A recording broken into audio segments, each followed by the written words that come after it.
മിശിഹായിൽ ഏറ്റവും സ്നേഹമുള്ളവരെ, വീണ്ടും ഒരു ക്രിസ്മസ് കൂടി ആഘോഷിക്കുവാൻ നാം ഒരുങ്ങുകയാണ്.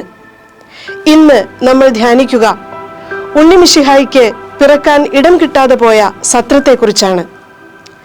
വിശുദ്ധ ലൂക്കായുടെ സുവിശേഷം 2:7 നാം വായിക്കുന്നു, അവർ അവനെ പിള്ളക്കച്ചകളിൽ പൊതിഞ്ഞ് പുൽത്തൊട്ടിയിൽ കിടത്തി, കാരണം അവർക്ക് സത്രത്തിൽ ഇടം ലഭിച്ചില്ല.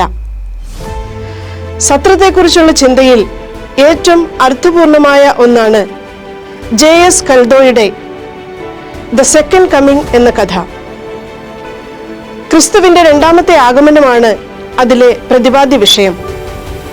ലോകാവസാനത്തിലെ രണ്ടാം വരവല്ല, മറിച്ച് ഒരു ക്രിസ്തുമസ് ദിനത്തിലെ രണ്ടാം വരവാണ്.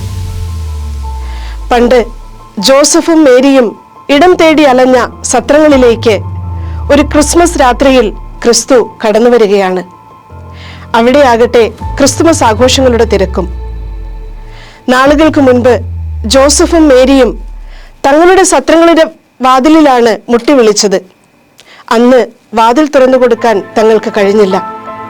അതുകൊണ്ട് ഈ ക്രിസ്തുമസ് ആഘോഷങ്ങൾ ഏറ്റവും നന്നായിരിക്കണമെന്ന് ഓരോ സത്രം ഉടമയും തീരുമാനിച്ചിരിക്കുകയാണ്. എന്നാൽ ക്രിസ്തു ആകട്ടെ, പണ്ടോ തനിക്കിവിടെ സ്ഥലം കിട്ടിയില്ല, ഇന്ന് ഇവിടെ എവിടെയെങ്കിലും അല്പമൊരു സ്ഥലം കിട്ടും എന്ന പ്രതീക്ഷയോടെ നടന്നു നീങ്ങുകയാണ്. ഓരോ സത്രത്തിന്റെയും വാതിൽക്കൽ അവൻ മുട്ടുകയാണ്. എല്ലായിടത്തു നിന്നും ഒരേ മറുപടിയാണ് ലഭിക്കുന്നത്. ഇവിടെ ക്രിസ്തുമസ് ആഘോഷങ്ങളാണ്, മുറികളെല്ലാം തന്നെ ബുക്ക്ഡാണ്, താങ്കൾക്ക് ഇവിടെ സ്ഥലമില്ല. തന്റെ രണ്ടാം വരവിലും തിരസ്കരിക്കപ്പെട്ടതിന്റെ വേദനയോടെ തിരിഞ്ഞു നടക്കുന്ന ക്രിസ്തു സ്വയം പറയുകയാണ്, സത്രം എന്നാൽ അഭയകേന്ദ്രമെന്നാണ് അർത്ഥം. എന്നാൽ അഭയകേന്ദ്രങ്ങൾക്ക് ഇന്ന് അർത്ഥം നഷ്ടപ്പെടുകയാണല്ലോ. പ്രിയപ്പെട്ടവരെ, ക്രിസ്തുമസ് കാലത്തിന്റെ വിശുദ്ധിയിലും ആനന്ദത്തിലുമൊക്കെയാണ് നമ്മൾ. നമുക്ക് നമ്മോട് തന്നെ ചോദിക്കാം, നമ്മുടെ ചുറ്റുമുള്ളവർക്ക് യഥാർത്ഥമായ അഭയകേന്ദ്രമാകുവാൻ നമുക്ക് കഴിഞ്ഞിട്ടുണ്ടോ?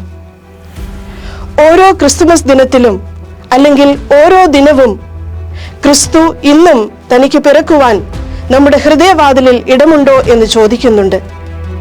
ദുഃഖിതരുടെയും ദരിദ്രരുടെയും അവശരുടെയും ആവശ്യക്കാരുടെയും രൂപത്തിൽ ഇന്നും അവിടുന്ന് നമ്മളെ സമീപിക്കുന്നുണ്ട്.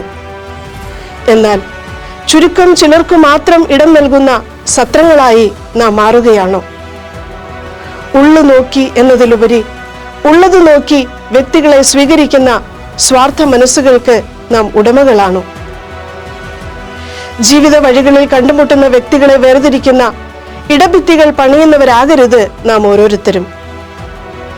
നമുക്ക് ചുറ്റുമുള്ളവർക്ക് അപകട കേന്ദ്രങ്ങളാകാതെ അഭയകേന്ദ്രങ്ങളായി മാറുക എന്നത് ക്രിസ്തുമസ് നൽകുന്ന വലിയ പാഠങ്ങളിൽ ഒന്നാണ്. തിരുപ്പിറവയ്ക്കായി ഒരുങ്ങുന്ന നമുക്ക് നോമ്പും പരിത്യാഗവും നിറഞ്ഞ താപസ ജീവിതം മാത്രം പോരാ, മറിച്ച് ഏവരെയും ഉൾക്കൊള്ളാൻ കഴിയുന്ന ഹൃദയവിശാലത കൂടി വേണം.